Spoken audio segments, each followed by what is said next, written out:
नमस्कार दोस्तों, आज फिर आपका स्वागत है क्राउन इमिग्रेशन के यूट्यूब चैनल पर। तो आज हमारी डिस्कशन है स्टडी इन फ्रांस के ऊपर।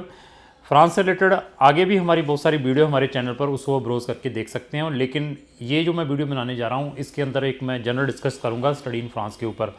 और स्टडी इन फ्रांस से रिलेटेड कम से कम मैं 15 वीडियोज़ लेकर आऊँगा। उसमें हर एक कॉर्नर को मैं टच करूँगा, चाहे वहाँ की ट्यूशन फीसिस को लेकर है, चाहे वहाँ पर जो डिफरेंट टाइप के प्रोग्राम्स इंटरनेशनल स्टूडेंट्स को प्रोवाइड किए जाते हैं उसके ऊपर है, चाहे वहाँ पर इंटरनेशनल स्टूडेंट जब पहुँच जाता है उसने अपनी अपनी स्पाउस को बुलाना है उसके ऊपर है, वहाँ की ट्यूशन फीसिस के ऊपर है, वहाँ के लिविंग एक्सपेंसेस के ऊपर हैं, वहाँ जाने के बाद आप जॉब कैसे फाइंड आउट कर सकते हैं उसके ऊपर है, और फ्रांस की इंटरनेशनल स्टूडेंट्स के लिए क्या सेटलमेंट पॉलिसीज़ है उसके ऊपर है, और वहाँ के स्कॉलरशिप जो इंटरनेशनल स्टूडेंट्स को प्रोवाइड किए जाते हैं उसके ऊपर है, या फ्रांस गवर्नमेंट जो इंटरनेशनल स्टूडेंट्स को डिफरेंट टाइप की सब्सिडाई प्रोवाइड करती है उसके ऊपर है। और जो हर एक आने वाले टाइम में मैं मतलब टॉपिक को कवर करूँगा। तो आज एक हमारी ये जनरल डिस्कशन रहेगी। तो आज की डेट में फ्रांस वर्ल्ड की 4th SC डेस्टिनेशन बन चुका है। यहाँ पर maximum international students higher studies के लिए जाता है। लगभग हर साल वहाँ पर 4 लाख से ज़्यादा इंटरनेशनल स्टूडेंट हायर स्टडीज़ के लिए फ्रांस में जाता है। तो फ्रांस वर्ल्ड की 5th ऐसी डेस्टिनेशन है, यहाँ पर मैक्सिमम टूरिज़्म मतलब टूरिस्ट जाता है डिफरेंट कंट्रीज से। इससे भी आप अंदाज़ा लगा सकते हैं कि फ्रांस कैसी कंट्री है, चाहे वो टूरिज़्म को है चाहे हायर स्टडीज़ को है। तो फ्रांस गवर्नमेंट डिफरेंट टाइप के 500 से ज़्यादा टाइप के स्कॉलरशिप प्रोवाइड करती हैं इंटरनेशनल स्टूडेंट्स को। इवन फ्रांस ही एक ऐसी कंट्री है जो कि इंटरनेशनल स्टूडेंट्स को आइदर वो अकोमोडेशन के ऊपर आपको सब्सिडाइज प्रोवाइड करती है, चाहे आपके ट्रांसपोर्टेशन को लेकर चले जब इंटरनेशनल स्टूडेंट्स वहाँ पर चला जाता है, चाहे बस पासेस को लेकर चले, चाहे वो आप मेट्रो को लेकर चले, चाहे रेलवे टिकट्स को लेकर चले, चाहे वहाँ के म्यूज़ियम को लेकर चले, चाहे वहाँ के जो भी मूवी थिएटर है उनको लेकर चलें, उसके ऊपर डिफरेंट टाइप के डिस्काउंट प्रोवाइड करते हैं इंटरनेशनल स्टूडेंट्स को। इवन वहाँ की गवर्नमेंट बहुत से डिफरेंट टाइप के प्रिविलेज इंटरनेशनल स्टूडेंट्स को प्रोवाइड करते हैं। और वहाँ पर जितने भी प्रोग्राम हैं उनमें 90% इंटर्नशिप इंक्लूड है, 90% प्रोग्राम्स में इंटर्नशिप इंक्लूड है। आप इससे अंदाज़ा लगा सकते हैं कि फ्रांस में स्टडी करने का क्या क्या बेनिफिट है। इवन फ्रांस ही एक ऐसी गवर्नमेंट है जो कि अपने डिफेंस बजट से ज़्यादा जो अपना बजट है वो एजुकेशन के ऊपर स्पेंड करती है। इससे भी आप अंदाज़ा लगा सकते हैं कि फ्रांस कितनी बढ़िया कंट्री है हायर स्टडीज़ के लिए। फैक्ट एंड फिगर भी बात करेंगे, फ्रांस की जो पॉपुलेशन है वो 68 मिलियन की है, और 11 मिलियन की जो पॉपुलेशन है वो पेरिस के अंदर ही रहती है, जिसकी कैपिटल जो फ्रांस की पेरिस है। और फाउंडिंग मेंबर है शेंगन कंट्रीज़ का। इन्होंने शेंगन कंट्री इस्टेब्लिश की थी, जो शेंगन की जो यूनियन बनी थी। इवन इसके अलावा फ्रांस के साथ जो लगे हुए बॉर्डर है उसकी भी डिस्कस करेंगे। फ्रांस के साथ जो लगा हुआ है जर्मनी है, बेल्जियम है, लग्जमबर्ग है, और साथ में स्विट्ज़रलैंड है, स्पेन है, ये इनकी बॉर्डर कंट्रीज़ हैं। और एक फ्रांस ही एक ऐसी कंट्री है जर्मनी के बाद जिसके 250 सेंटर खुले हुए हैं, जिसको हम कैंपस फ्रांस कहते हैं, वो कि 120 कंट्री के अंदर है 250 सेंटर, जो कि इंटरनेशनल स्टूडेंट्स को हेल्प करते हैं वहाँ की डिफरेंट यूनिवर्सिटीज़ में एडमिशन्स के लिए। और इंडिया के भी अंदर ये 6-7 लोकेशंस पर लोकेटेड हैं, उससे भी आप अपनी हेल्प ले सकते हैं अगर आपने फ्रांस में हायर स्टडी के लिए जाना है। तो फ्रांस की अभी ट्यूशन फीसेस को भी हम डिस्कस करेंगे, वहाँ पर फ़ंडों के बारे में डिस्कस करेंगे, वहाँ के वीज़ा सिस्टम के बारे में डिस्कस करेंगे। और फ्रांस ही के ऐसी कंट्री है यहाँ पर 1500 से ज़्यादा जो डिफरेंट टाइप के प्रोग्राम है जो कि इंग्लिश मीडियम में पढ़ाए जाते हैं। तो फ्रांस ही एक ऐसी कंट्री है पूरे शेंगन के अंदर जो कि इंटरनेशनल स्टूडेंट को 2 साल का पोस्ट स्टडी परमिट प्रोवाइड करती है। और फ्रांस और इंडिया गवर्नमेंट के बहुत ही अच्छे बिलेटरल रिलेशनशिप है, आइदर वो एजुकेशन को लेकर चलें चाहे और भी किसी बिजनेस को लेकर चलें। क्योंकि फ्रांस में क्या है कि जैसे मैंने स्कैंडिनेवियन कंट्रीज़ के बारे में बताया है, या स्विट्ज़रलैंड के बारे में बताया है, या जर्मनी या ऑस्ट्रिया के बारे में बताया है, अगर हमारे इंटरनेशनल स्टूडेंट उन कंट्रीज़ में हायर स्टडीज़ के लिए जाते हैं तो बच्चों को वहाँ पर जिन्होंने 12th की होती है तो वो 12th को कंसिडर नहीं करते, 1 साल का फाउंडेशन करना पड़ता है, 13 साल की स्टडी को कंसिडर करते हैं। बट फ्रांस और इंडिया के ये इसके ऊपर एजुकेशन रिकॉग्नाइजेशन के ऊपर एक एग्रीमेंट है कि अगर बच्चे ने 12th इंडिया से की हुई है वो डायरेक्टली फ्रांस की किसी भी यूनिवर्सिटी में बैचलर डिग्री में एडमिशन ले सकता है। ये भी एक बहुत ही अच्छा बेनिफिट है। और वहाँ पर एडमिशन क्राइटेरिया क्या है, IELTS की क्या रिक्वायरमेंट है, उसके बारे में डिस्कस करेंगे। अभी फ्रांस में बहुत सारे प्राइवेट इंस्टीट्यूशंस भी हैं और मैक्सिमम यहाँ पर जो इंडिया में जो बच्चे जाते हैं वो प्राइवेट इंस्टीट्यूशंस में जाते हैं। फ्रांस में 2-4 इंस्टीट्यूशन ऐसे हैं यहाँ पर बच्चों की फ़ीस आज की डेट में भी फंसी पड़ी हैं। वो हमें मालूम है क्योंकि हम भी फ्रांस को काफ़ी टाइम से प्रमोट कर रहे हैं।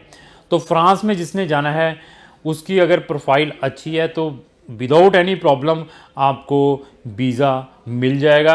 इसमें इंटरव्यू मैंडेटरी है। यूनिवर्सिटी तो एक्सेप्शनल इंटरव्यू लेती हैं, बहुत एक्सेप्शनल है, लेकिन कैंपस फ्रांस है उसने भी इंटरव्यू लेनी है। सम टाइम एम्बेसी भी टेलीफोनिकली आपको या फिजिकली कॉल कर सकते हैं, लेकिन एक्सेप्शनल चांसेस है जो एम्बेसी इंटरव्यू लेती है। लेकिन कैंपस फ्रांस 100% हर एक बच्चे की इंटरव्यू लेता है जब उसने अपनी अप्रूवल देनी होती है।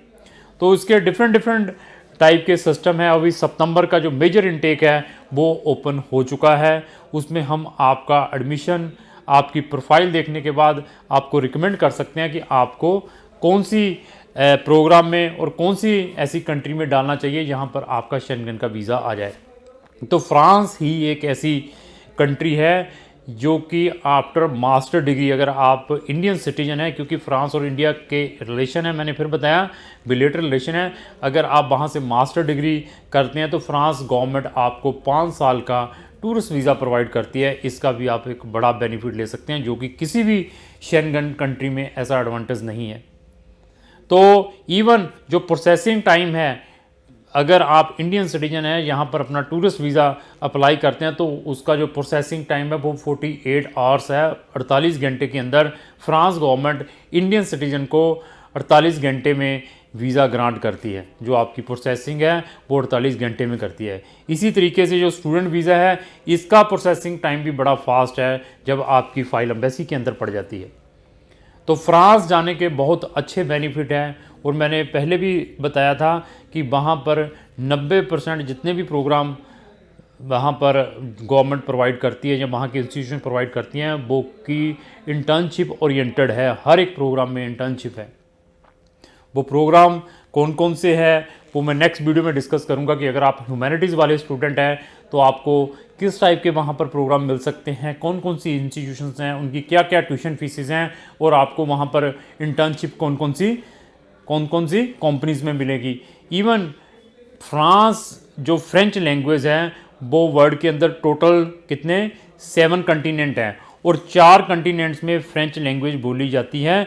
जो 4 कंटिनेंट हैं उनके अंदर कम से कम ये लेकर चलो 30 कंट्रीज़ हैं। जो मैंने आपको 4 या 5 कंटिनेंट बताया उनके अंदर 30 ऐसी कंट्री हैं जिनकी ऑफिशियल लैंग्वेज फ्रेंच है।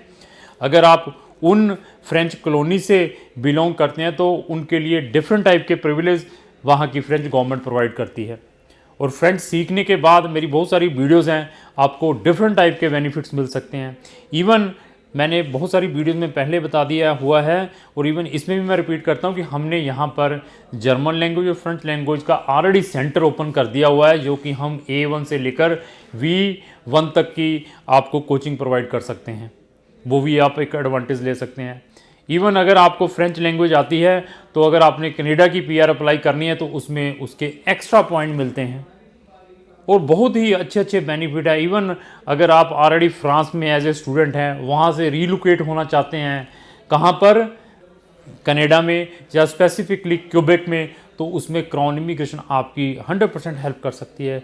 इवन आप कनाडा में एज ए स्टूडेंट हैं, वहाँ पर आपकी सेटलमेंट नहीं हो पा रही तो वहाँ से आप फ्रांस में रीलोकेट होना चाहते हैं या शिफ्ट होना चाहते हैं तो उसमें भी आपको क्राउन इमिग्रेशन हेल्प कर सकती हैं। इवन हमारे पास ऐसे एरास्मस प्रोग्राम है फ्रांस के अंदर जिसके थ्रू आप 1 साल फ्रांस में पढ़ेंगे, अगले जो 6 महीने या 12 महीने डिफरेंट कंट्री में, स्विट्ज़रलैंड में पढ़ सकते हैं, बेल्जियम में पढ़ सकते हैं, लग्जमबर्ग में पढ़ सकते हैं। इवन फ्रांस ऐसी वहाँ पर यूनिवर्सिटी है जो कि आपको 2 डिग्रीज प्रोवाइड करती हैं, उसमें भी आप बेनिफिट ले सकते हैं। इवन अगर आप गूगल में सर्च करेंगे QS word world ranking business school, तो आपको फ्रांस के अंदर कम से कम पहले अगर 30 बिजनेस स्कूल देखते हैं तो कम से कम 5 जो बिजनेस स्कूल आपको फ्रांस के मिलेंगे।